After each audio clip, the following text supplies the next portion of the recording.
My dear students, मेरे प्यारे बच्चों, हमने पहले आपको रैशनल नंबर्स के विषय में बताया था। इंग्लिश में रैशनल नंबर कहा जाता है और हिंदी में इन्हें परिमेय संख्या के नाम से जाना जाता है।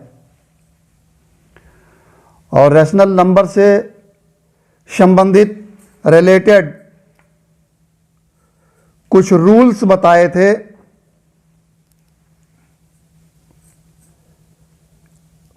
उन रूल्स में, उन नियमों में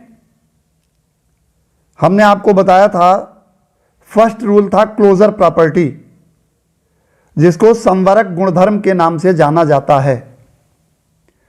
इसका सीधा मतलब होता है कि जब हम कभी भी रैशनल नंबर्स को आपस में जोड़ते हैं तो जोड़ने पर हमें रैशनल नंबर ही प्राप्त होती है। यहां पर आप देखिए, हमने आपको एग्जाम्पल दिया, verify the closure property for addition of rational numbers with the help of the following numbers. देखिए, फर्स्ट 3/7 एंड 11/3, ये हमारे पास दो रैशनल नंबर हैं। इन रैशनल नंबर्स को हमने यहां आपस में ऐड किया, आप लोग देख रहे हैं। हमने यहां 21 एलसीएम लिया और इसको यहां पर ऐड किया। एडिशन में ये आया 86/21। 86/21 इज ए रैशनल नंबर। तो ये बात यहां पर प्रूफ हो जाती है, सत्य हो जाती है कि किन्हीं भी दो रैशनल नंबर या रैशनल नंबर्स को आपस में जोड़ने पर हमें रैशनल नंबर ही प्राप्त होंगी।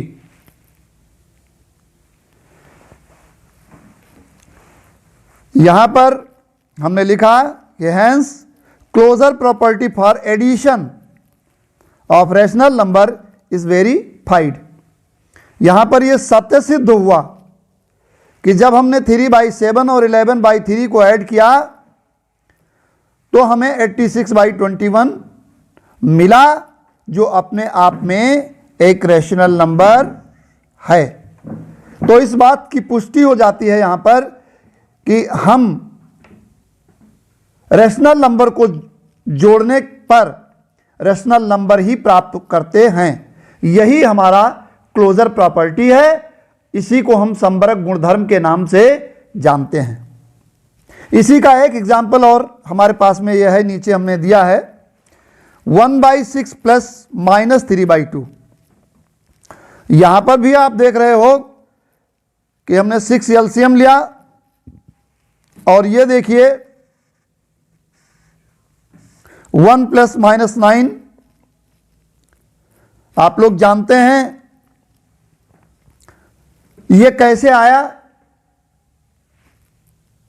क्योंकि एलसीएम में प्राप्त संख्या को जब हम फ्रैक्शन से मल्टीप्लाई करते हैं, ध्यान दीजिए, थोड़ा आप लोग समझ लीजिए। जैसे यहां 6 एलसीएम आया और 6 को हमने जब फर्स्ट रैशनल नंबर से मल्टीप्लाई किया तो 6 × 1 = 6 × 6 आया 1, तो यहां पर रख दिया 1। जो बच्चे नहीं समझते हैं, किसी भी कारणवश कोई प्रॉब्लम है, तो यहां पर आप जान लीजिए। फिर इस 6 को जो आपने एलसीएम लिया है -3/2 से मल्टीप्लाई किया तो ये हो जाएगा 2 × 3 = 6 और 3 × 3 = 9। 3 × 3 = 9। माइनस और प्लस का मल्टीप्लिकेशन हमेशा माइनस होता है, यहां पर माइनस लिखा, तो ये आया आपका -9। -9 + 1 = -8/6, जो अपने आप में रैशनल नंबर है। इसको हमने सॉल्व कर दिया। कैसे? और इसको हम सिंपलेस्ट फॉर्मूला है, क्योंकि 8 और 6 के एचसीएफ से दोनों न्यूमरेटर और डिनोमिनेटर को हमने डिवाइड कर दिया। इसका HCF 2 हुआ और 2 से हमने 2 4 जा 8 और 2 3 जा 6। ये -4/3 is also a rational number. Therefore, -4/3 is a rational number. Hence, closure property for addition of rational number is verified. यहां पर भी क्लोजर प्रॉपर्टी वेरीफाई होती है और यही क्लोजर प्रॉपर्टी है। हिंदी में जो पढ़ने वाले बच्चे हमारे हैं संबरक गुण के नाम से इसे जानेंगे और हमारे इंग्लिश मीडियम के बच्चे इसे क्लोजर प्रॉपर्टी के नाम से जानेंगे। मोटे तौर पर यही है कि जब हम रैशनल नंबर को आपस में ऐड करते हैं, जोड़ते हैं, तो हमें रैशनल नंबर ही मिलती है। अब आता है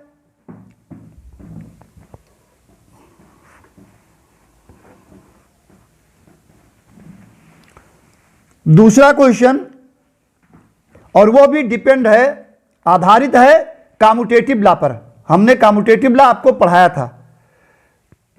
कम्यूटेटिव लॉ को हिंदी में क्रम विनिमय नियम कहते हैं। क्रम विनिमय मतलब क्रम का बदल देना, क्रम को बदल देना। आप देखिए यहां पर verify the commutative property for addition of rational number for the following numbers. यहां पर दो क्वेश्चन आपको दिए गए हैं। फर्स्ट क्वेश्चन में 7/9 और 4/5 ये दो रैशनल नंबर हैं। यहां पर आप देख रहे हैं जब हमने सोल्यूशन किया इसका तो 7/9 को पहले रखा और 4/5 को बाद में रखा। जब हमने सोल्यूशन किया तो इसका सोल्यूशन आया 71/45। आप देख रहे हैं कि इसका एलसीएम 45 हुआ और जब हमने इसको सॉल्व किया तो ये 35 + 36 और इस प्रकार से 71/45 हुआ।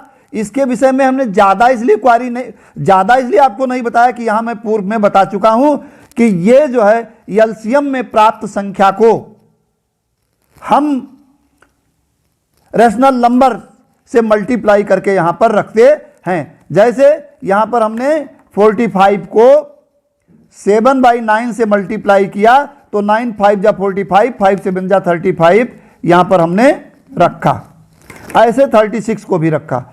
अब आप देख रहे हो कि 71/45 ये रैशनल नंबर है। दूसरी चीज यहां पर हमने किया, यहां पर तो हमने 7/9 और 40 इसके बाद में 4/5 को रखा था और यहां पर हमने 4/5 को पहले तथा 7/9 को बाद में रखा। ऑर्डर चेंज कर दिया, क्रम बदल दिया।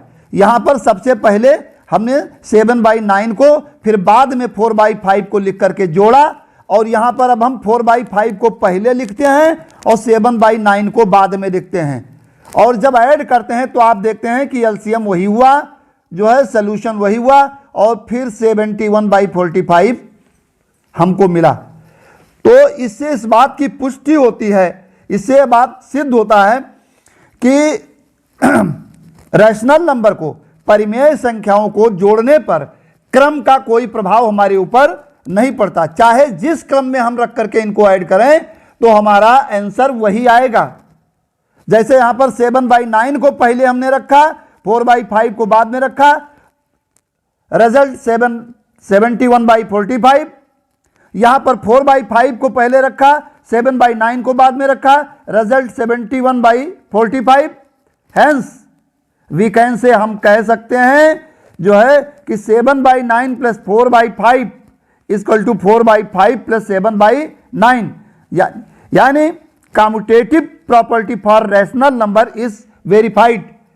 मतलब हिंदी में इसे हम कह सकते हैं कि एडिशन के लिए रैशनल नंबर्स परिमेय संख्याएं क्रम विनिमय नियम का पालन करती हैं, यानी परिमेय संख्याओं को किसी क्रम में, किसी भी क्रम में रख करके अगर उनको जोड़ा जाए तो उनके जोड़ पर, उनके परिणाम पर कोई प्रभाव नहीं पड़ता है। दूसरा एग्जाम्पल हमने यहां पर दिया 5/-7 + 2/3। बच्चे ध्यान दें, जब कभी भी इस तरीके से डिनोमिनेटर निगेटिव होता है तो सबसे पहले हम डिनोमिनेटर को पॉजिटिव करते हैं। कैसे पॉजिटिव करते हैं आप ध्यान दीजिए, 5/-7 यहाँ है और अगर हम इसको -1/-1 से मल्टीप्लाई कर दें तो ये -1 × 5 = -5 और -1 × -7 + 7। जो कभी भी हम जो है निगेटिव डिनोमिनेटर के साथ में जो है इस प्रोसेस को नहीं अपनाते। अब यहां पर ये पॉजिटिव हो गया। अब हम अपना कार्यक्रम शुरू करते हैं। 7 और 3 का एलसीएम हमने लिया है 21 और फिर हमने इसको पूर्व में जैसे मैंने बताया है ऐसे ले करके इसको मल्टीप्लाई किया, -15 + 14 ऐड किया, एडिशन आया -1/29, यानी 5/-7 + 2/3 को जो हमने ऐड किया तो -1/21 इसका लास्ट रिजल्ट आया। अब यहां पर आप देख रहे हो कि हमने 2/3 को पहले कर लिया और 5/-7 को बाद में कर दिया, वही प्रक्रिया अपनाई और लास्ट में आप देख रहे हो कि 21 इसका एलसीएम हुआ और 14 + -15 ये आप देख रहे हो -1/21 इसका लास्ट रिजल्ट आया। क्रम का कोई प्रभाव नहीं पड़ा, ऑर्डर का कोई प्रभाव इस पर नहीं हुआ।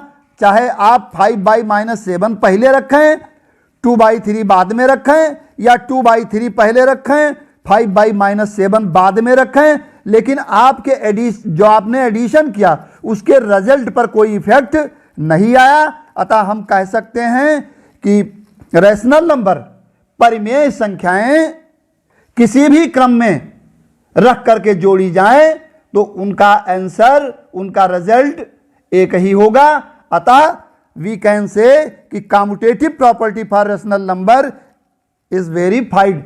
यहां पर रैशनल नंबर्स के लिए परिमेय संख्याओं के लिए कम्यूटेटिव प्रॉपर्टी क्रम विनिमय नियम सिद्ध हुआ, सत्य हुआ। इस प्रकार से इन दो उदाहरणों की सहायता से, इन दो एग्जाम्पल्स की मदद से आज मैंने आपको क्लोजर प्रॉपर्टी और commutative property for rational numbers आपको समझाने का पूरा प्रयास किया। और किसी भी प्रकार से आप लोगों की कोई प्रॉब्लम होगी वो दूर किया जाएगा। आप इससे पूरा का पूरा समझ सकते हैं कि कहीं किसी भी प्रकार से इसमें आपको समझने में कोई प्रॉब्लम नहीं आ रही होगी। और सबसे बड़ी बात बच्चों यह है कि जब कभी भी आप पढ़ने बैठें तो एट फर्स्ट कोई भी सब्जेक्ट हो जो है आप किताबों से दोस्ती जरूर करिए, आप बुक्स को पढ़िए और उसमें सबसे पहले जो उसमें आपको प्रॉब्लम्स दी हैं, एक्सरसाइज दी हैं, जो आपको क्वेश्चंस दिए हैं उनका सारा आंसर आपके उसमें रहता है।